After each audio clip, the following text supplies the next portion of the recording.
We'll be taking you through the day's 9-game MLB main slate. Lots of things to talk about throughout the course of this hour. Excuse me. Bad timing. I'm Chris Staggs, joined by my pal. Can't swallow correctly, but I am joined by my pal who would save me with a Heimlich maneuver, I'm sure, from across the country. The Chubster himself, Josh Engelman. How you doing, Josh? There's a joke to be had there that I'm just going to let go because I don't want to get out of the gate like that. But I'm good. How are you? I'm good. It's Wednesday. I have no complaints at all. I got bright lights in my face. I have everything I could want here, Josh. But you know what you would want if you were a person watching this show right now? Be an Osmo Plus membership. You get half off the first month of any package we have of Osmo Plus. Use that promo code Live Before Lock and get all the ownership projections, the rankings, the regular projections to plug right into Fantasy Cruncher, the deep dive column, the lineup builder. I can keep listing things, but if you want to go check it out yourself, just go do it right now. Go to Osmo.com. Use the promo code Live Before Lock on sign up. You'll get half off that first month of Osmo Plus. So there we go. Got those plugs in. We do have the best packages. They are. These are the best packages you could find anywhere. Though apparently you can't get half off the week now, somebody said in one of the things. And, Never could. Yes. Did we change it at some point? It has been 50% off a month for all of 2019. Okay, so I think Alex maybe had suggested that we were going to do that, and I had assumed incorrectly that we did do it, but whoops. Either way, months only, so don't try to get that half off that week, only a month. It has been 50% off the month since we switched from the trial week. Damn. I really thought it changed at some point where I feel like somebody was like, yeah, by the way, just so you know, and then there's also so many things flying by in our Slack at any given moment. It's possible I just misread that and then took it to heart. Maybe. All right, Josh, we got some high ownership guys here in terms of pitchers. We should talk about them up front as we always try to do here. And if you want to play along, again, use that promo code Live Before Lock. Go check out all the ownership on DraftKings, FanDuel, and Yahoo, every site you're playing on. We do have ownership updated for you guys. But we have some top-owned guys. Patrick Corbin still going to be the number one owned. Actually, no, that just changed again. Zach Gallen, now the number one owned guy, but it's pretty thin margin between all these guys up top on DraftKings. Patrick Corbin to be more popular on the other sites, but Gallen is the DK pitcher of note today. I have a lot of him. He projects well for us, Josh. He looked good in his first start. It seems really dumb to have this much of a guy in his second major league start, and I'm going to be doing it, but I don't feel great about it. How are you feeling about Zach Gallen today?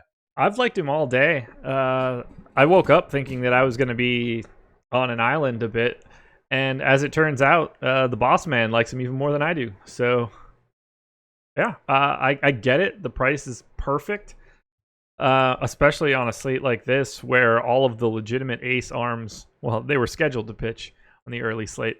Didn't shake out for everybody the way that you would have liked. I like Gallen a lot. Like on FanDuel in particular, where he's going sort of under. He's only at 6% ownership. He's only 7,800. It's not like it's a weird price. That's the spot where I'll probably take the biggest stand on him. But I expect to be right there with the field on DraftKings. What's the alternative? Yes. I play Adam Wainwright or Framber Valdez. I mean, I don't have many options. So Alex talked about Framber on the deeper dive right before us, and not a lot of strikeout upside going against Pittsburgh, but I think the alternative is that, I mean, you could see Framber have a decent passable day like he kind of seems to always have. Doesn't give up a ton of production, but also doesn't strike out a ton of guys. I mean, he strikes out some lefties, but only 8.3 Ks per 9 overall. And I think the spot here for Framber is not bad in terms of just the Vegas total is going to be low. And Gallen, to me, I mean, the park being closed is certainly going to help. It's not going to get that humid Florida air, but like Washington's a good hitting team. And I think Gallen, I mean, he's good. He's shown some strikeout upside, but like Washington has a couple guys in the middle of the order there. You have Rendon hitting 315 versus a righty, Soto 294. Both these guys have pretty high ISOs, a lot of power in the middle of the order there. Like it's going to be a tougher matchup than that first one was for Gallen. I think he went against St. Louis in that first one. Like I like Gallen. I'm going to be with the field on it, but I think having Washington hedge stacks is a move that I definitely wanted to make, and I probably didn't even get enough of. Yeah, I don't expect to have much Nats at all, actually. I'm so surprised that the Nats only have like a 4.1, somewhere in that neighborhood, run total, depending on how you're doing the calculation. By all accounts, like everyone's a believer here. Steamer projections have him as like a roughly 4-run FIP guy, which is awesome for someone that's not really been up. 9 Ks per 9, 3 walks per 9. It made me feel great loading in Alex's projections and seeing that I'm not like totally off base. Yeah, I'm willing to ride with it because I do think that the ownership on Gallen's going to be high enough where if I'm at 30% and it's fine, he's still going to project well. I mean, he is going to be over the 2x value threshold we often talk about on this show, which for pitching is one just kind of keep an eye on. I'm all right with it just because, like you mentioned, there aren't any great pivots on that side besides Framber, who I would also say is not a great pivot, and from projection basis is significantly less. Even if he does give up less runs, he's probably going to find less strikeouts going against Pittsburgh. But yeah, I don't know. I just feel like some Washington stacks are a decent move today because, I mean, there's a lot of hitting in Washington's lineup, and Gallen, I don't know. I just don't think he's proven enough to me that I should be like head over heels with him. Even if we think that he is average, we're also still getting the Nats with 3 guys north of 5,000 in one of the best pitchers parks on the planet. It's a lot of stuff going up against the Nats that isn't all that great, especially on a day where, we've got at least 3 teams 5.7 runs or higher. Cardinals at 5.1, a couple others in like the 4.9 range. I'd be very surprised if the Nats were the highest scoring stack here, even ignoring just whether or not I wanted to roster Zach Gallen, because it's just really not a great spot to put up offense. Okay. I feel like, well, all right. So these are park factors for this year, but there have been a ton of triples hitting in Marlins Park this year, 3.5 times the normal so far in 2019. And I guess that'll level out a little bit as everything kind of heats up across the major leagues, but it did jump out to me. That's a very, very high number for a 2019 triples number, like 3.5 times what the average is around the league. You should not pay attention to a triples park factor. Triples are doubles for fast people. You should make a t-shirt that says that. I use the doubles park factor as my doubles and triples park factor. Interesting. Okay. Well, it did jump out to me as being very odd in a way that I did have. I mean, look, I'm gonna have Nats either way. Just gonna think the leverage could be there for Gallen. A Josh Engelman pivot or concept that I've thought about a lot in recent weeks and months. I just think that much ownership on Gallen, if he's going to be that owned and he's going against a professional hitting team, just a bunch of guys with a WRC plus over above 100 in the top of that order, I think Washington does deserve a look, even if you want to have a bunch of Gallen. Yeah, so let me be a little bit more clear. I don't want to paint it like I think the Nats are garbage or something today. I'm happy to get someone like Soto or Matt Adams one-off lefty power bats against Gallen at basically no ownership. I don't see them as a particularly viable full stack, but there are certainly pieces here that transcend a Zach Gallen matchup. Okay, that's fair. Let's talk about some of the other chalk pitchers today. And one that's going to be chalk pretty much everywhere today is Patrick Corbin. His ownership is going to be a little bit higher on the sites outside of DraftKings because the price is a bit more reasonable on both FanDuel and Yahoo. I don't mind a spot for him, but Miami's lineup doesn't strike out a ton. So for me, they haven't been one that I wanted to go against a lot in this particular spot. And Corbin's strikeouts have also been down a bit on the year, just over 9.9 Ks per 9, down from 10.7 going back to last year. And this Miami lineup today strikes out at a 17.8% clip versus lefties, and on the year, 20.5%. I don't mind Corbin, but I'd rather have Matt Boyd personally, and we'll talk about him, I'm sure, in a second. How are you feeling about Corbin today? So right now, in the crunch that I ran before the show started, before Tucker Barnhart got scratched, I had 38% Boyd and 34% Corbin. I could just as easily run this next crunch and get to like 15% Corbin. He's probably my third favorite pitcher at the top. Boyd is definitely my number one. It's not... Oh, God, what's the best way to explain this? Like, the Marlins stink. And we all kind of know that they stink. But Corbin is a lefty. They're running out 8 righties. I assume Zach Gallen hits righty, but it doesn't really matter. So, like, it's better in that regard. I think Pat Corbin has probably the highest floor of any pitcher just because of the park and some of the schlubs that he gets to play against today. But I don't see it as, like, a particularly high ceiling matchup. Yeah, I would agree. I mean, I think the thing to me with Miami in general is if you look at the numbers for the entire year, you're getting a lot of guys who really haven't been in the lineup fully or just got added, like Cesar Puello. I mean, still a very limited sample size, but he's hit well in the year versus lefties going back to his Angels days, and I really didn't get why they gave up on him. Garrett Cooper's starting to get a little better. Harold Ramirez, I feel like has been a home run pick from once or twice in the year, and he's at least hitting better overall. I don't know, like I think they're not as bad of a hitting team as they may be on paper. And Corbin also a little bit weaker overall, giving up more power on the year too with a 3.4% home run rate, which is up from 2.4% going back to last season. I don't think Corbin's perfect, and I don't think Miami's as bad as people seem, and that just overall pushes me towards Boyd. Yeah, I mean, I can't really talk you out of it. Look, nobody's going to be shocked if Corbin goes out and has a 30-point DK game against the Marlins. No one's going to be caught by surprise or anything. There's just a lot of like-typed guys at the top of this list, whether that's Minor or Corbin, Boyd, Odorizzi, if you want to lump Charlie Morton in there. Sifting through all of that is not easy, in my opinion. Yeah, I agree. I think there's a bunch of guys today who have obvious flaws and obvious downsides, and I think Corbin, if nothing else, I think he does have a floor, which I guess you can't really say for all these pitchers. Even Gallen, who I feel like you can make an argument for with his price. Like, would it shock you if Gallen somehow had negative points or just like 5 points or something? And Corbin, I think, will get you in the 10 to 15 range in the worst possible scenarios. Yeah, like I would happily use Corbin in a cash lineup because the thought of him putting up like 6 today would be really surprising to me. Yeah, I would agree. Especially on the other sites that aren't DK too. I mean, I think where the price is a little more reasonable as well.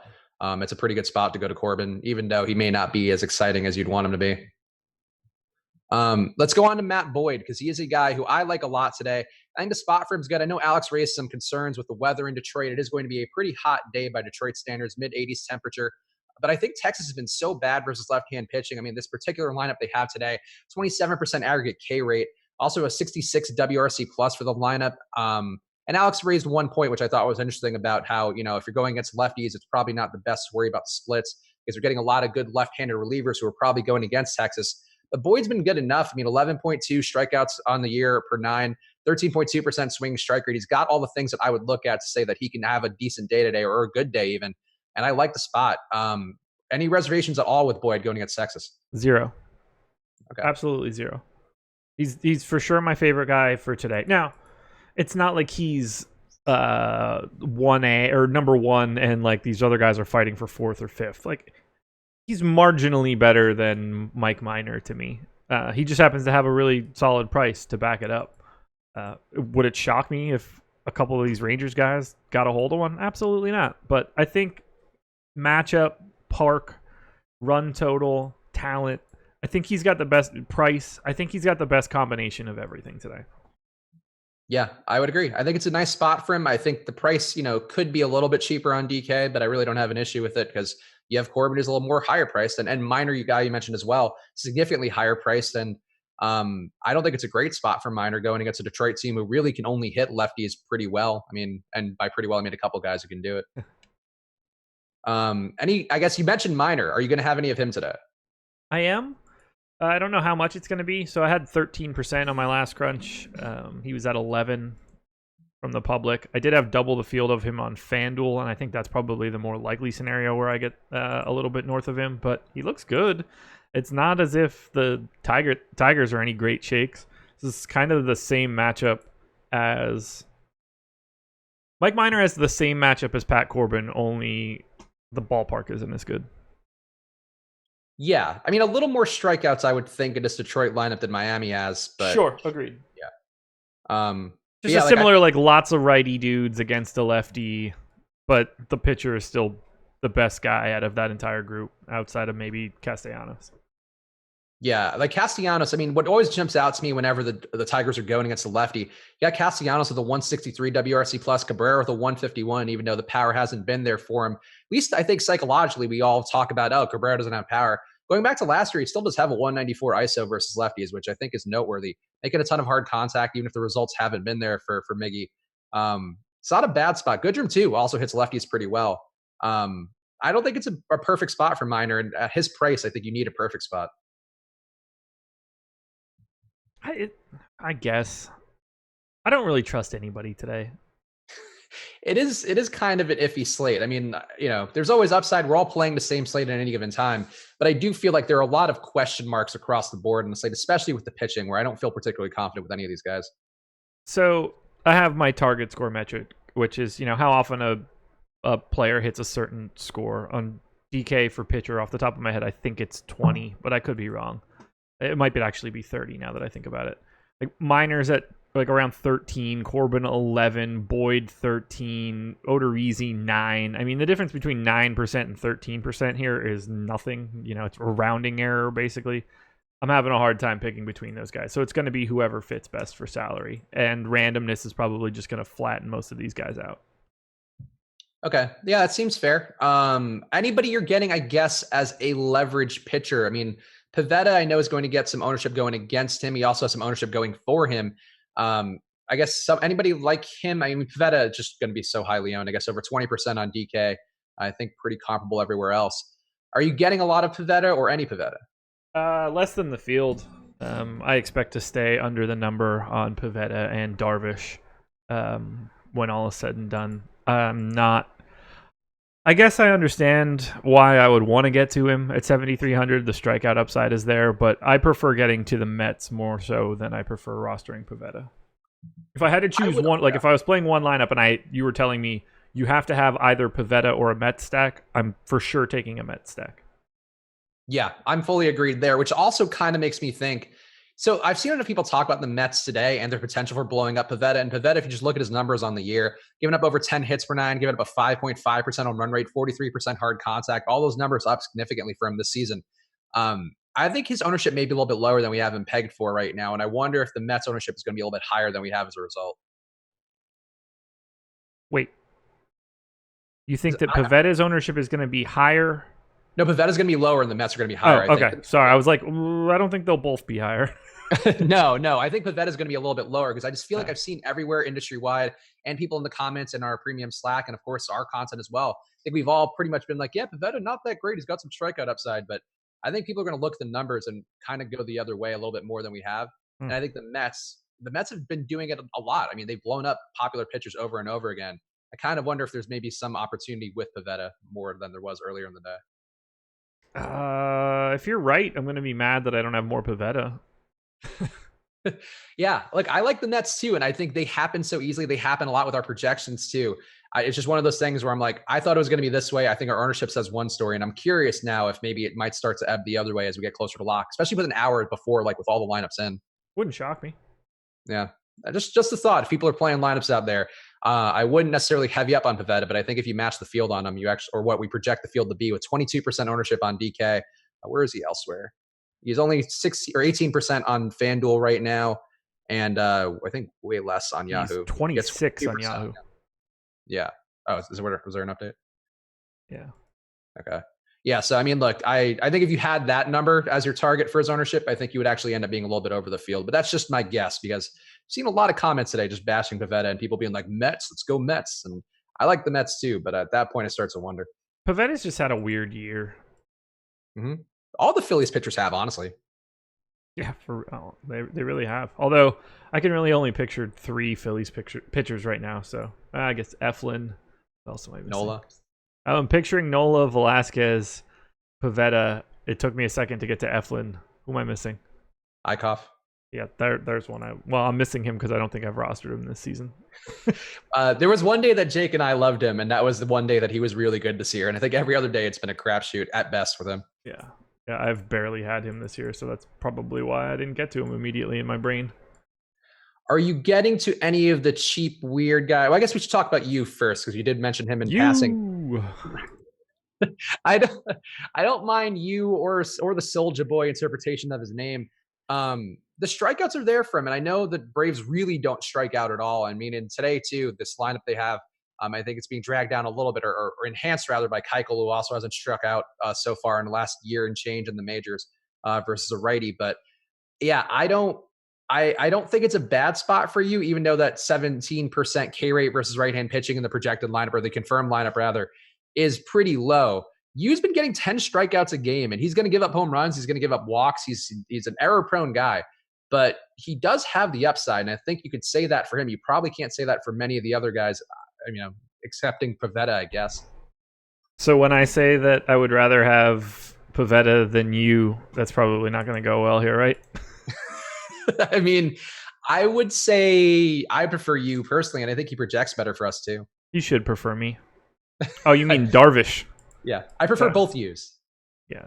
I mean, it's really close to me, but I would take Pivetta over Darvish in a vacuum or, whatever we need to call it. But it's close one way or the other. Either way, I prefer Zach Allen. So I'm coming in hot in the chat. Hold on, Chris. Let me adjust Pivetta ownership based on your gut feeling. Look, I can't figure out if that's actually Tom or not. I think so. Maybe. Maybe. I don't know. I can't figure out if that's legit Tom or a troll Tom account. Jake and I couldn't figure it out yesterday either. And Tom never messaged me like, yo, that was me. So now I really don't know. I think it is, but I think he just didn't give himself moderator privileges. But whatever. Yeah, no, I think that's look, we observe these things. We'll find out. We'll find out at lock, I guess. I think it won't be that far off, but if I think the Mets are going to be higher owned. That's just one of my feelings.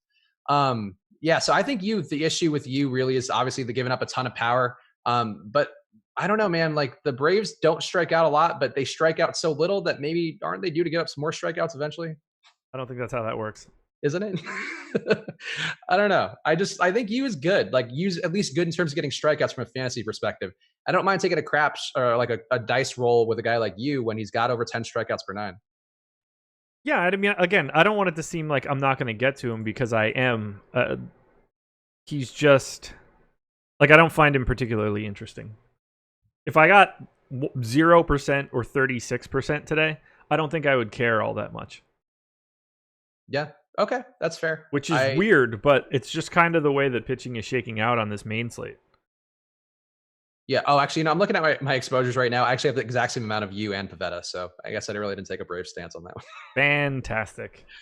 Damn it. Well, I would have preferred. You know what? I might go to more you if I can. I might switch off my Pavettas, but I have so much Mets. Like I have to have some Pavetta. I think too much Mets. Anybody else cheap that you're getting here? Any of the any Agrazal for you, or you said you're not a big Framber guy, I presume, but no. The lowest I'm possibly going is a couple shares of Jaime Barria. Otherwise, the rest of that garbage can stay in the trash. Okay. Hauser pops up with our projections a decent amount because of the value perspective there with him being cheap enough, and he does help you afford some bats. So I don't hate Hauser. It's like assuming that everything else goes south for these guys around that 7K range and under. I get it. He's not as cheap as I want him to be to want to roster him, and I'd rather just be wrong than to force him in. All right, that's fair. Yeah, he projects for a little over 2x, almost 3x, which I think at 6% ownership, I don't mind Hauser at that point, and maybe he has some Nestor Cortez style upside. Maybe I don't want to find out that I've got a great stack going from the 7:00 games, like some Phillies Mets game stack, and then at 8:05, it's like, okay, all I need to put me in the top of this contest is. I don't even fucking remember. Adrian Hauser. I couldn't even remember his name. It was that unexciting. I don't want to be left in a scenario where I need to like hitch my wagon to him. Okay, that's fair. I mean, an opener who's only going to throw 30 to 40 pitches, probably not going to give you a bunch. But I think too, it's yesterday too. Like Jesse Chavez jumped out to me as a guy. I was like, I like him, but he's an opener. I don't play him. He ends up putting up almost 30 fantasy points, and I think I'm trying to keep more open mind towards these guys, but. It's hard to imagine Hauser quite having that much of a run, I guess, of pitches today. I would be surprised. You would be, or you wouldn't be? I would be. Okay. Well, damn it. The Jesse Chavez thing really threw me for a freaking curveball yesterday, though. I think it threw a lot of people for that as well. Now, don't get me wrong. Alex has Hauser in the most recent update I got from him at 12.2. That's the same projection as Adam Wainwright, but $1,300 cheaper. So when for some reason Adam Wainwright is getting 13% ownership and Hauser is getting half of that, not a lot of scenarios where if we think those projections are the same that the more expensive guy picks up the ownership. But here we are. So if you're to believe, if you're to believe those projections, and you should, they're coming from the best player in the game. Then Hauser should look fantastic and just an immediate swap out of any Wainwright lineup you get. Yeah, I think that's sort of the way I'm viewing it as well, and I think that's a fair approach overall. If you're entering a bunch of lineups, you got to kind of have to think about that ownership and the opportunity that you could have if one guy blows up at more ownership than the other. We had a question. Zach Gallen, would he be a play for you in cash? Kyle in the YouTube chat's asking. Which site? I mean, the answer is yes, regardless, but it's a different yes. I'm more on an island on FanDuel, but I think he has got a pretty good point per dollar spot on DraftKings, 100%. Yeah, I think as an SP2 with the ownership on him, I think that does make sense. But there's always with pitching cash, there is always a risk involved. Yeah, so. I mean, I can see having like a Boyd Odorizzi combo or something like that, but Gallen is probably one of the first people you would want to put into a cash lineup just because of his price tag. So we haven't talked about that game with Odorizzi and Morton, and Odorizzi is a guy I like a good amount, but it feels risky given the amount of hard contact he gives up. Like So Minnesota's park has been limiting power so far, and I think that Jake said that could change as it starts to warm up a little bit, but still mid-70s weather there. And Odorizzi's benefiting from that. He's been keeping the ball in the park, even though he's given up that hard contact, still not giving up a lot of home runs. Like for a guy who has a 42% hard contact rate, under a 2% home run rate on the year seems pretty low. But I don't mind a spot for him because Tampa Bay can hit well, but they are striking out at a 24.3% clip versus right-hand pitching. I actually do have, I think, one Rays stack and a handful of Odorizzi lineups. And I think that's about right for me. But are you going to get to Odorizzi or are you going to get to any Morton at all? I will not have much Morton. I will have some Odorizzi. I greatly prefer Odorizzi in this spot than I do Morton. I would agree with you there. Any particular reasons why? Just the price? Price certainly helps. I think it's a better strikeout matchup for Odorizzi than it is for Morton, especially now that Astudillo is in the lineup for the Twins. And then Luis Arias. I mean, these are two guys that project to strike out like less than 10% of the time. They have nerfed Charlie Morton's advantages in this game, in my opinion. Okay. Yeah, I agree. I think this wasn't a great spot for Morton anyway, just given how good the Twins are hitting against right-hand pitching. I mean, the power to me always jumps out where they don't strike out enough to really justify the risk, I think, of the power they provide. A 210 ISO on the year versus right-hand pitching for this lineup. That's a lot of power to worry about. Stupid spreadsheet. Stupid spreadsheet. 1, 2, 3, 4, 5. Oh, so stupid. So fucking stupid. What are you counting? I can't even see what you're doing. I have a rank formula set up to rank like every hitter 1 to 9 or 1 to 8 for each team. And I'm hitting a quirk where stupid players have the exact same percentage. So it's ranking them both as 7th, which is not allowing me to have this formula calculate through where I need all 6. Just a pain in the ass. That's fair. Speaking of spreadsheets, it's that time. We're at the halfway point of the show.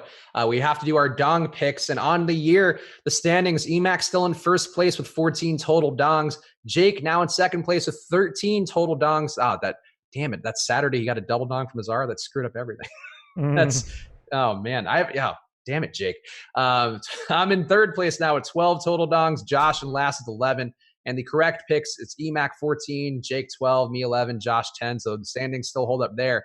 I'll tell you, I'm real pissed at today, Josh. Franmil Reyes, I didn't have a chance to put him in the chat yesterday because I was doing other stuff. And he did not have a dong yesterday, so that part's fine. 2 of them today. That bastard. I had so many Padres stacks that were really good, low owned. Machados and Tatises, with then just Renfroe and Reyes doing nothing. And both those assholes hit multiple home runs today. Not my favorite, Josh. No, I hear you loud and clear on that one, man. I wasn't stoked about it either. I felt so good about the Padres. I had so many of them. I even tweeted out the 4 corners yesterday being like, go Padres, go. And then they do it, but then those 2 guys just do nothing. And then Margot goes off, just the worst. But anyway, we'll get back on track today, Josh. I'll let you go first because you are in the last place seat.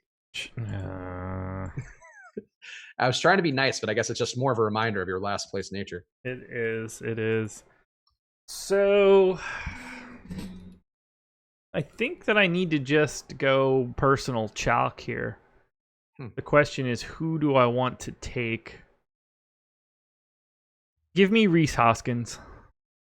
Ooh, okay. Where's he on the model? 3rd. Okay. So we're going high up on the list now. We're not getting cute anymore at this point.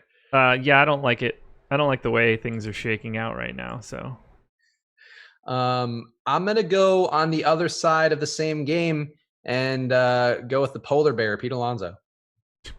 Okay. He's number 1. That was who I was that was who I was going to take. Oh, okay. Good for us. He's going to break the major league rookie record in like a game or 2 for home runs. I'm not surprised. All the dude does is hit dongs over and over and over again. Yeah, I believe the record's 33 I saw on Twitter recently, which I probably should have double-checked before bringing it to a show represented as fact. But yeah, at the halfway point of the year, that is what he's going to be breaking soon, which is pretty crazy. Yeah, he hits. He's really good. That's why he's number 1 in the model right now. Yeah. Actually, no, that might be wrong, but whatever. He's breaking record. He already broke the Mets record with Strawberry, so that's something. But yeah, Pete Alonso I like. The Mets stack I like. We talked about that. If anybody else has a pick, of course, if the leader in the clubhouse, Emac, has a pick, we will let you guys know because you should be tailing his picks every day. I want to put all that pressure on Emac's head. Where are you at, Eric? Oh, Eric on a bit of a cold streak with his picks, huh? Good. He's such a funny picker. Like he's like Jake was last year, where it's either feast or famine, and quite some famines, but he's still in first place. We only have 1 week left to catch him before July flips. Did we have a bet that it was supposed to be first half or something? No, I think there was a tweet actually that went out from our Osmo MLB handle, which you should be following, by the way. The Osmo MLB handle is going to be a good one. The Osmo Weather handle, that's another good one. If you want the micro content that we have. But yeah, they tweeted out odds that Emac would end up being the leader at the end of June, and it was pretty favorable odds for us if we had bet on ourselves. I missed that one, but I hope that it loses. But the problem is, it means that either you or Jake probably catch him, and I want all three of you to lose, so it's a tough thing for me. Miguel Franco from Emac. Way to go, Eric. Oh, Emac. Yeah, Emac is going with Miguel Franco, so there we go. Oh, Emac went with Manny Machado yesterday. Yep, you're right. So I'm actually wrong. Emac has 1 extra home run, so he broke his famine. So now it's wait, he got one yesterday? Yep. Good. We did not need that. Well, now we know. Yeah, that's a good pick. Yuck, yuck, yuck. Oh, and Jake in the chat too, going with Mike Moustakas. I like it. Where are Franco and Moustakas on the list? Let me see here. I'm making some tweaks to my exposures. Franco is 16th. Moustakas is 6th. So we are all over it today. Yeah, also the record is 52 for Aaron Judge. So he's not quite there yet, but he's actually going to break the first half record, I think, for McGuire is what I'm reading now. So there we go. My bad. This is why we don't just read tweets and give information. That's one thing that everybody could stand to learn, probably. I'm just learning it live on a show. All right, we're in the back half. Let's talk top stacks, Josh. Who's going to be your number one stack of the day? Either the Mets or the Rays right now. Still tweaking a little bit, but it's definitely going to be one of those two. Why the Rays? Why not the Rays? I don't know. Let me look at it. Okay. Like they're priced okay, but not so great that I would think they would jump out, and you're not getting leverage. They're priced really, really well. $4,400 Brandon Lau leading off for a second baseman. $3,700 Ji-Man Choi in the 3-hole. They're just really easy to get to, but they're not your typical cheap stack on DraftKings. 4 separate outfield bats between $3,900 and $4,400, so you can really mix and match based on matchups. Mike Zunino isn't good at really anything, but he does have power. $2,700 catcher option. I just like the way the pieces fit together today.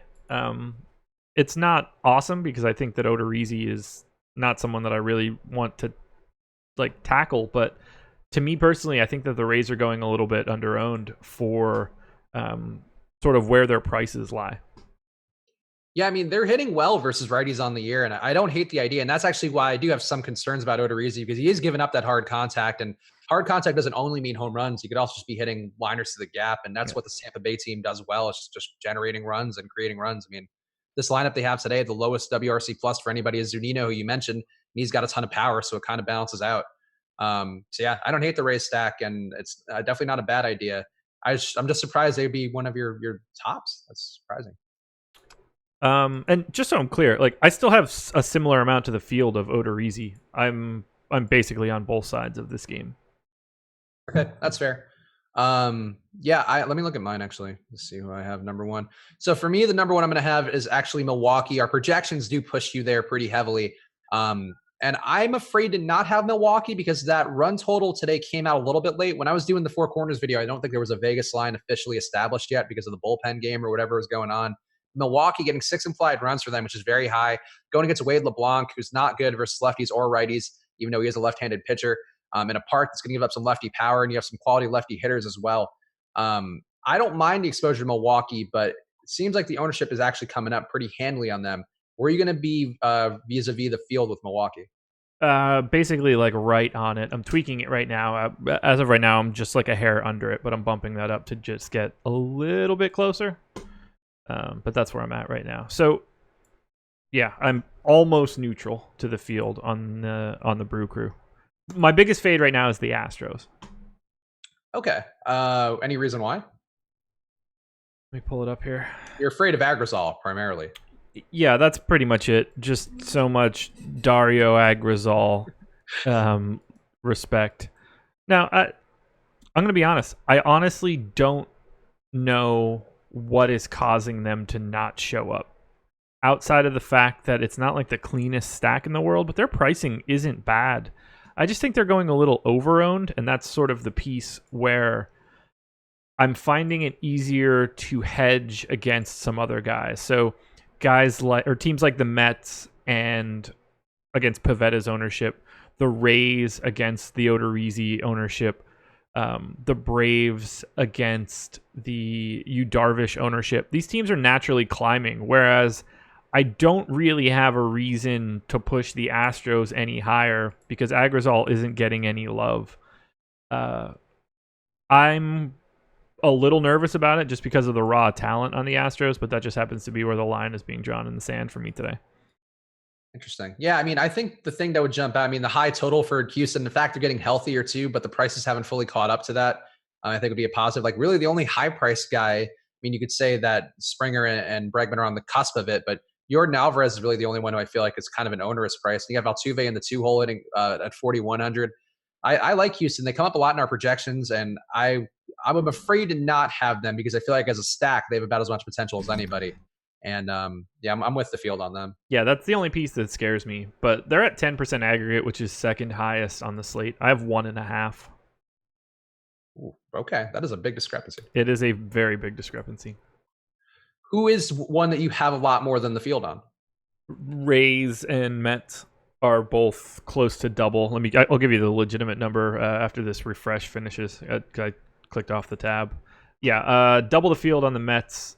Let's call it like 60% higher than the field on the Rays. Close to double on the Braves. Like 50% higher on the Angels and the Reds.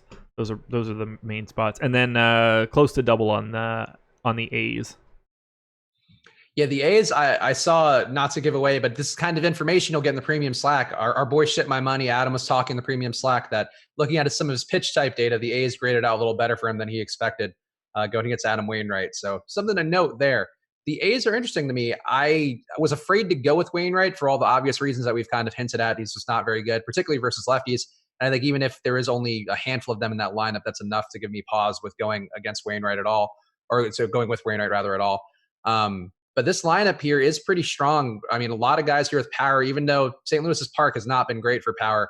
A nice spot overall going with Wainwright. Are you going to have, I guess, would you want to force any more A's in there given how low owned they're going to be? I haven't even had to force it. They're basically just coming in at like close to double. Okay. Yeah. Yeah, it's a low total. It's kind of a surprisingly low total, I feel like. Yeah, we talked about it a little bit this morning. I was kind of surprised that the A's total was where it was, and I was surprised that Wainwright was kind of getting that much respect. Wainwright was in like the 20s for ownership at that time, so it was really catching me off guard about how much I wanted to get to Oakland. It's not a great park for right-handed power, so Olsen stands out if you're trying to play like the arms race, but it's not as if Matt Chapman and Chris Davis are worried about which park they're going to hit it out of. They don't get a lot of bloops right over the top of the fence, you know? Sure. Yeah, a lot of isolated power for all those guys. I mean, you have Chapman at 248, Olsen at 245, Chris Davis at 276. And on the bottom of the order, you got Bo Taylor and his 19 at-bats of his 267. So he's right up there with everybody. Wow, I have way too much Rays on FanDuel right now. I could probably walk back a hair. You're a big Rays guy. That's what you're known for. You're going to be following them to Montreal. Only for half the year, man. Only for half the year. Well, yeah, I see no downside to that personally, but I think I am intrigued by the idea of doing something different. We don't need to think about teams being like owned by cities or anything like that.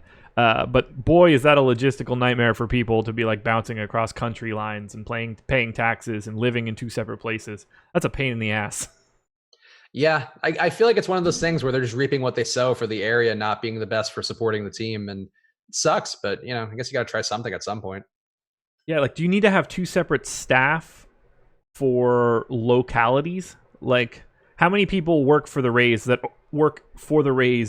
in Tampa that would then need to potentially be in Montreal at the same time for those games? Do you have two separate people doing the same thing on site? It's just the logistics seem like such a nightmare. You definitely have to have two like stadium crews, and then I don't know. It's kind of one of those countries where you have to have, I feel like they are for TV and production stuff, where you have to have a certain amount of Canadian people working for you. So you might have to have like Canada specific employees as well. Yeah, you're talking about things that I clearly don't know anything about. I mean, like, I don't know if that extends to sports, but I think that they're one of those countries where like the Canadian broadcast stuff, like you have to have some sort of, like there has to be 20% Canadians or whatever. Like a lot of other foreign countries besides us have that. So it's marked up like their money. For every one of our people, you need 1.2 yes. Canadians. Exactly. Yeah. Cool. It's a fun little math problem to break out if you're running a company, I'm sure. We'll have to ask Nolan. That's true. We do employ a Canadian. We are diverse in our Canadians and perhaps some other things as well.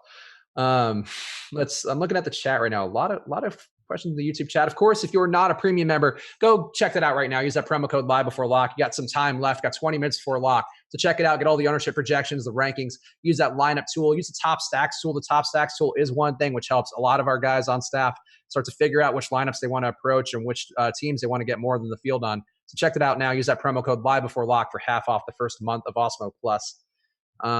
Trying to see if there's anything else question-wise. I saw one good question that went by, and now it's gone. I can't believe it's 6:44, and I'm about to put my lineups in.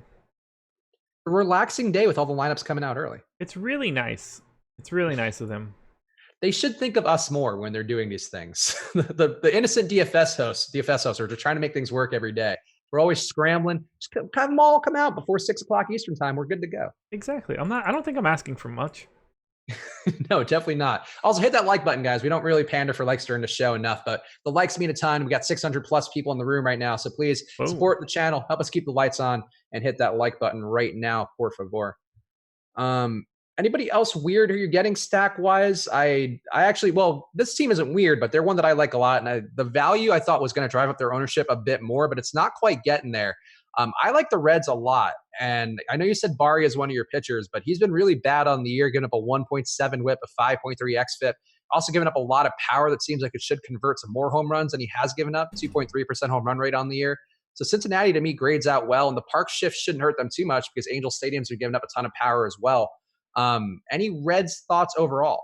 Yeah, so I have slightly more than the field of the Reds right now. Okay. Across FanDuel and DraftKings, I have 21.9% Reds, and we are projecting 16.9. So I don't know, something like 20% north of the field. So I'm there. They're my sixth ranked stack, but they're in a virtual tie with the Rays and Angels, and those are just three teams that I have quite a bit of. Okay. Yeah, I like the Reds overall, and I think too, one thing that Adam mentioned, which I was glad to hear that he had said the same thing. Barria has been worse versus righties overall, and the ownership is going heavily to the lefties like Winker, Votto. They were a little bit higher owned earlier in the day. They've come down a little bit, but still, those two guys are going to be decently owned, and Suarez will be decently owned as well as a righty bat. But I think if you go with some of the righties here, like Senzel, Puig, even if you want to go to Iglesias or Casali, who's in there now, I think going with the righties could be an approach here. We're just not going to have very much ownership and has a similar kind of potential here going against Barria. I will say I do have 13% Barria on DraftKings. Okay, so yeah, that's you're 6 times the field there on your Barria. Yeah, lucky me. What a place! So you do all this time to get your lineups ready, and yet you're still playing that much Barria. I have no problem with that. Pitching's pitching. No, that's fair. I of course agree with that more than anything. Speaking of, Makad asking about the Paul Blackburn, but we'll finish up stack talk, then we'll hit the Paul Blackburn of the night. Of course, an award that goes to the worst, cheapest pitcher who couldn't up in a tournament winning lineup somehow in that process. How about the Cubs going against Keuchel? Keuchel, his first start last game of the season after being signed by the Braves. I'm sure you're familiar as a Braves aficionado. Looked pretty bad for the most part, gave up 14.4 hits per nine, a 5.9 xFIP. Never really been a guy who's been that great in terms of actually not giving up hits, which is an important part of being a pitcher, if you're not aware out there. I like the Cubs a decent amount, actually, and I got them both naturally and kind of forced some in there as mini stacks. What are you doing with the Cubs going against Keuchel? I am like half the field on both sites. I have 5% Keuchel on DraftKings. I have actually, let me refresh. I have 1% Keuchel on FanDuel. I ended up with 17% Mike Minor on FanDuel, FYI. Ooh, that's a good amount of Mike Minor. Yeah, that's also a good amount of Keuchel. Might have to call him Mike Major after that, you know? Woo! One of those days. I'm actually pretty proud of that. Yeah, I just didn't see the upside with Keuchel at all. I mean, the Cubs are a good hitting team versus lefties, and they have a couple really dangerous hitters with Bryant, who is a 189 WRC plus guy versus lefties. Also has a 383 ISO, Baez a 303 ISO, 154 WRC plus. Those two guys alone, I think were enough to give me pause going with Keuchel. But he is at that price range that nobody else is at, where I could see wanting to have a lineup or two with him just because you land on him there naturally. I think Not he'll get better and better. I just don't know what to do with him right now. He's never been like a really good DFS pitcher, so he's a tough nut to crack. Yeah, I think I will be excited to stack against him in his next start at Atlanta for sure. I think would be a nice 90-degree day with Keuchel giving up that many hits and that much contact and not missing bats. Yeah, it depends who they play. I think it could be anybody. Oh, Greg SJ1, you bite your tongue. Mike Major, weak Josh, please. Please, what do you know? That's a perfectly fine pun. By the standards of this show especially, I think that's a perfectly fine pun. That's mean for him to just call out a joke. I mean, I've made, of all the jokes that I've made on that show, that's probably one of the better ones. I've had a lot of garbage tossed out there from time to time. Also, the Athletics Cardinals game will be delayed due to rain Wednesday. I assume we don't have any postponement risk changes, but does that give you any concern at all? No, it does not. All right, I'm checking the weather handle just to make sure, and nothing on the Osmo weather handle, so it's probably great to go. One can assume. All right, looking at questions. Oh, okay. Anybody else that we haven't talked about stack wise that you're landing on? I feel like, well, we should talk more about Philly because they are going against Jason Vargas and they're going to be decently owned. And I feel like we kind of breezed by them. I like them. I have less than the field on them just because they're so chalky on DraftKings. I really think I can go elsewhere and maybe get similar production. And I don't think that Vargas is fool's gold by any stretch, but he's been weird recently where he's had those games where he doesn't quite give up a ton of production, even when he's not that good. I don't mind Philly. I prefer many stacks personally than the full stacks, but what are you doing with Philly? So they're my top team on both sites. Okay. I have essentially the same as the field, maybe maybe a hair under. I didn't want to go like monstrously over on them right now, but to me they're pretty clearly the best option. But they aren't the team that I have the most of. That would be the Mets. Okay. Oh boy, Sean V, also a Keuchel guy today apparently. Our boy Sean V in the YouTube chat. How does that make you feel? What's more Keuchel? Not really. Get some more in the mix. Support your boy Sean V. My boy. your BFF. You guys are coming together on Keuchel ownership. It's the one thing you can agree upon. I have 5%, man. I mean, I get that that's more than the 2% we project, but I'm not exactly taking a rousing stand here. It's not like I tried to get him. He showed up via randomness, basically. That's fair. Would you say that Philly is the cash play of the night as a hitting stack? I mean, obviously you don't have to stack quite as much for cash lineups, but with that much ownership and a decent matchup here versus Vargas, they seem like they should have some potential. Haven't thought about it. Okay. Let me think about it though. Yeah, I feel like the mix of prices, like Segura is a guy I like a decent amount at his price, and I think him in particular, like in Real Muto, I could also see taking that catcher, but yeah, I think they're not a bad one to go with if you are trying to chase the ownership and some degree of safety. I mean, yeah, I'm sure that they're like I would mostly just be looking, from a points per dollar perspective, and then trying to upgrade there until I've spent most of my money. Segura looks good. They're all these guys are just in the fours. Franco maybe at 3,500. It would really depend. I would have to try to do the build first. Oh, actually, okay. Speaking of a one-off cash play, Tommy Edman hitting in the leadoff spot here, bumping my guy Matt Carpenter, who I was very in on today to the point where I had him in the thumbnail, the Four Corners video, the short form video I do on this channel. Had him as one of my one-offs too because I like the lefty spot here going against Megnan. And now we're getting it for Tommy Edman at a discount. So in fairness, I do think Edman's a decent play. I mean, not a fantastic hitter. He has been pretty good in the majors so far. We talked about this earlier today, Josh. He has a 455 ISO and 12 at-bats. And if that keeps up, he'd be one of the best hitters in the league.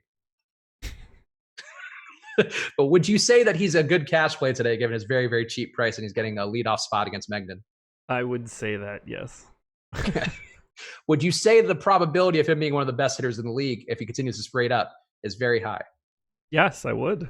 Okay. He's also a guy that projects at like a 120 ISO. So it might tumble a bit, but I'd play just about anybody at $2,300 in the leadoff spot on DraftKings.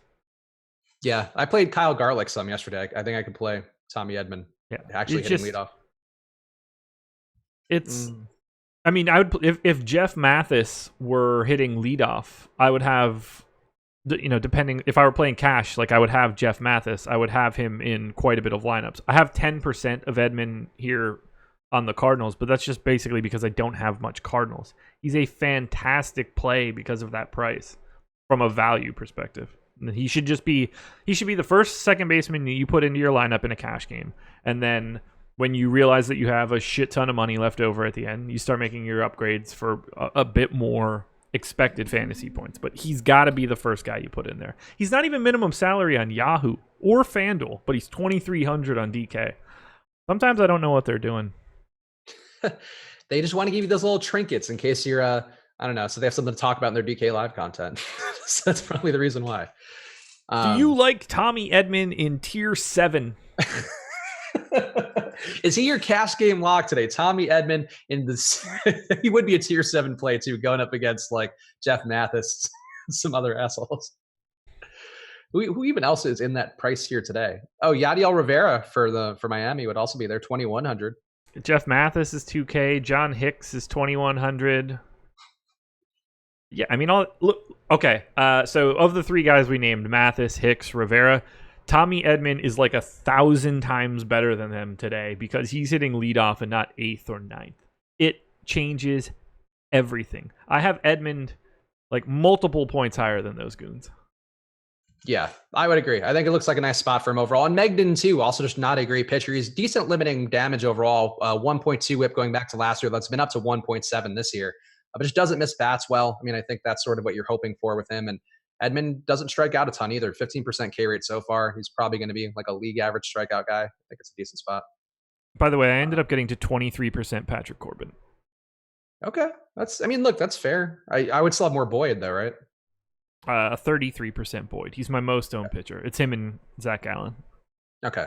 Nah, I'm with that then. Let's see. Anything else that we haven't hit on here? I'm just going through this everything one more time. Any Angels for you going against Roark? I feel like Roark is a guy I'm waiting to blow up, and I keep trying to go against him, and he's been better on the year, getting more strikeouts, limiting the damage, but maybe due for some regression because he's actually been giving up more hard contact this year, but his home run rate's been down and his strikeouts have been up. So I don't know what the deal is overall. I'm not a pitch type guy because I would get too caught in the weeds with that if I looked at it too much. But you know that too. I do. I feel like his slider is due to regress to the mean. But no, Roark is a guy I've been trying to go against. I'm not doing it so much today. I have some one-offs. I do like the lefties versus him because I do think he's due to give up some of that.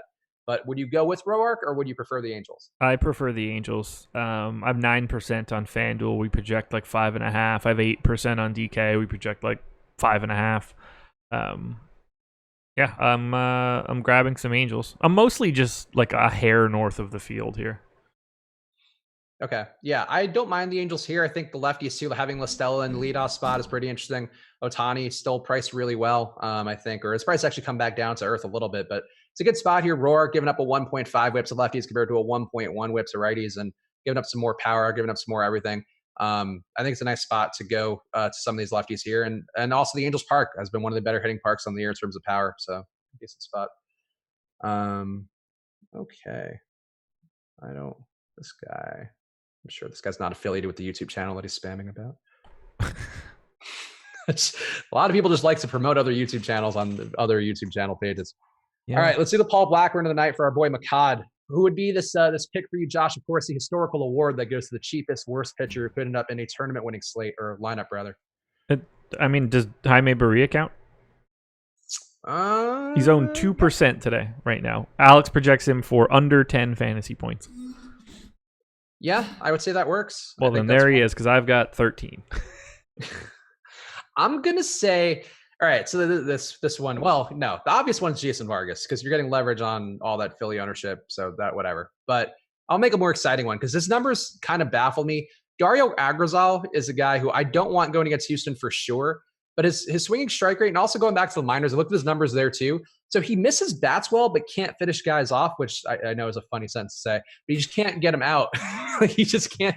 He can't get there, but he gets strikes along the way, and it seemed very strange to me statistically. So if he somehow figures that out, he could be a play. And he's very cheap, and he is cheap enough that maybe he opens some things up. Look, he's got the recipe to like BABIP the Astros to death. He's not going to miss any bats, but if he's just jamming the ball into the ground and it's finding fielders, like you can go 7-8 innings by just getting hit lucky. So that would not shock me. It's just a lot of talent to work through. You should be like me and fade him fully. I'm or fade them fully, rather. To be clear, I am not advocating playing Dario Agrazal, but I do think that jumped out to me as being odd that he's missing bats well going against a team who's seeing him for the first time.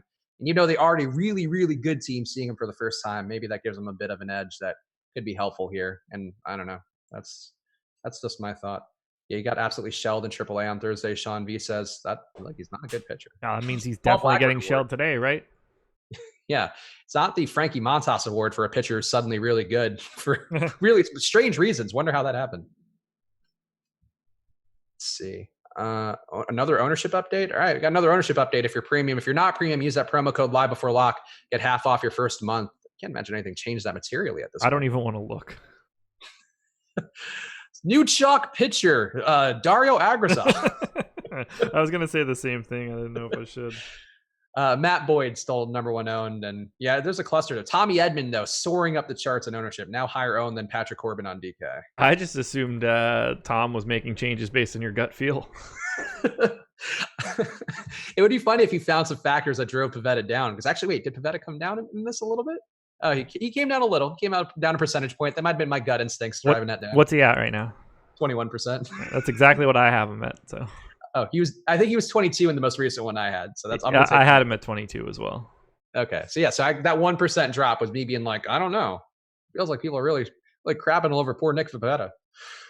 Let's see. Questions here on FanDuel. Would you stack what? Okay, never mind. That started as a sentence that looked normal. Oh, would you stack the core Houston or Milwaukee bats on a single entry? Not tie core. Tie core is not. Milwaukee. Yeah, I would agree. Tom said we updated to get Pivetta down from 22% to 21%. Thanks, Tom. I appreciate it. He checked I'll take that 1% credit. Check that box next to Pivetta's name for gut feel from Spags. Came tumbling down. That should be a setting that we have. Like, is he saying that something stands out as strange on live before lock? All right, we'll do this emergency override just this one time. It's gonna be great when the ownership comes in at 22%. I'll be a little upset by that. If it's 21 on the dot, though, I'll feel like I helped that process along. Hopefully. Conforto double dong coming. Yeah, look, I like the double dong picks, of course. If you want to make a double dong pick, by the way, if you want to win a free month of Osmo Plus, go to my Four Corners video right now on the channel. Leave a comment. You still got 5 minutes to get it in. Pick a double dong on there. If you get that correctly, you can win a free month of Osmo Plus. Giving those away pretty much every day because there aren't double dongs every day. So it's been a fertile place if you want a free month of Osmo Plus. Let's see. A lot of Sean V questions in the YouTube chat. I feel like we're like enabling a cult leader in our YouTube chat somehow. Yeah, I don't like it. Harper or Brantley? This guy's asking. Harper. Yeah, I would favor Harper too. Wait. Brantley? Oh, okay. Never mind. Yeah, it's still Harper. Olsen will dong. Olsen is a good pick to dong with a decent lefty split there going against Wainwright. So, by the way, that Harper Brantley question is so not even close. It's insane. Well, if Bryce Harper's never good again. It's not a bad spot for Brantley overall. I mean, assuming Agrazal is in fact not the ace pitcher that he could be, that we're speculating maybe that he'll find himself one day. Team Phillies. Oh my God, he really is. Sean V is really getting like a lot of questions. You got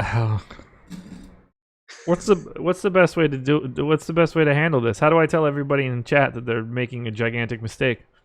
I think I just did, right? Yeah, with an Arrested Development meme would be the way that I would do it. I'm ready to just burn down the banana stand right now, man. There's always money in the banana stand. Always.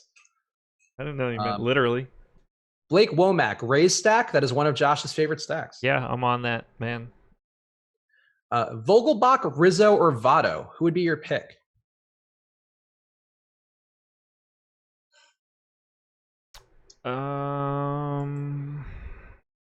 First thought is that it's Votto, but I don't love that. Vogelbach, Rizzo, Votto. Yeah, it's probably Votto for me. Just get that walks, count that money. I'm not terribly enamored with what I'm saying though. I think I would favor Rizzo, even though he is not one of my preferred Cubs, but I think that he might rise with the tide of Bryan and Baez and Contreras. Yeah, I would go to Votto, but I have an unrealistic love for Joey Votto. He's a fundamental guy.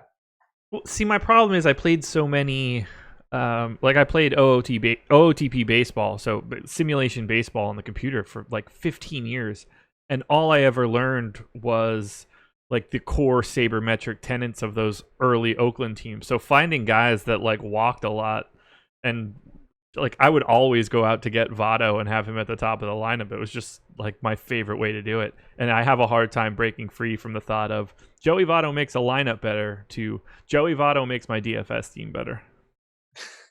Yeah, I mean, I think they made a joke about it on the deeper dive earlier this week where they're like, yeah, if you want a guy who's going to get a walk and a run, then you got to Joey Votto's your guy. And it's like, that's generally him every night, but still capable of doing more for sure. Almost got too good of an eye.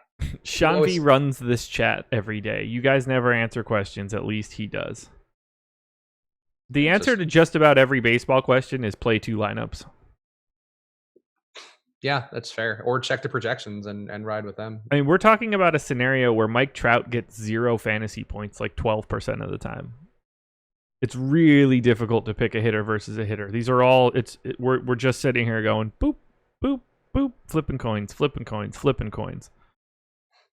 I like Sean V being a leader of men. I enjoy that, but everybody's advice, even our own, obviously make sure you're getting the logic behind it. Make sure you're informing your own picks accordingly, because a lot of people just want the quick fix of being told, play this guy. And baseball in particular is not that straightforward and not that simple. So the chat is free. Yes, the chat is free. Democratization of content. All right, we are locked. So right now, if you can, hit that like button. Hit the like button for either us or Sean V, or both equally if you can. But no, like I think it's funny that Sean V is building like a cult on our YouTube channel. It's gonna suck when he steals all of our viewers. The Sean V show. I hope it gets. I hope that pilot doesn't get picked up. It's gonna be greenlit by Moto Blinders. I'm sure Netflix will pick it up. Netflix will throw money at anything. They will. Yeah, they should throw money at more things though. Hey, Pavetta, 19.1%, Tom says. There we go. I'm just glad I can help us as a team that we can get closer to the correct ownership by my gut feelings. Now we know that the Spags gut feeling adjustment button is in fact 2.9% worth, like Fantasy Cruncher should be. That's how we should do it. I give a thumbs down. It drops 2.9%. Poppy Bane, why are they hating on some guy for answering questions? It's not just some guy, man. Sean V has been around for he's been around as long as Osimo. Yeah, I enjoy Sean V. It's not hating. I think people may be confused. There's gentle ball busting with somebody we know well. We got our guys who've been in the YouTube chat since Josh and I first started doing videos for Osmo, like what, a year and 4 months ago now, almost. It's been a long time now.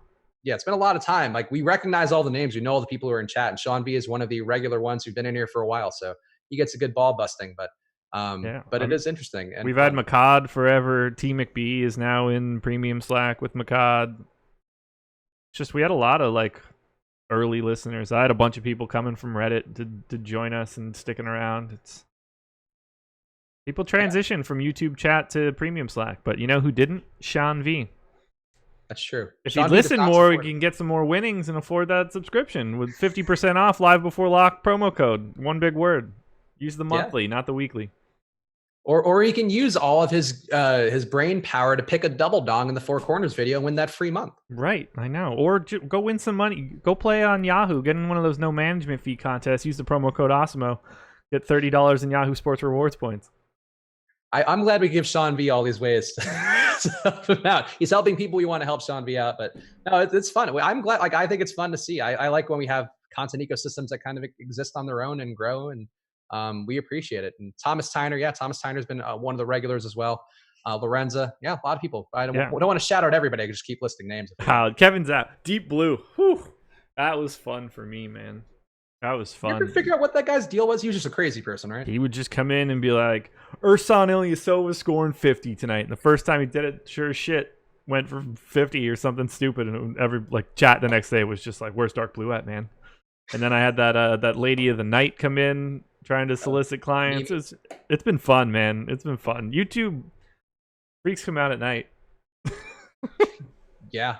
I would agree. I actually remember watching the Deep Blue one too, because that was when I was a casual Josh watcher before we were both working at Awesemo, and I remember being like, "Oh, this guy Josh got some fun little memes." And the Deep Blue guy just seemed very, very colorful, and I would like to know where he is right now.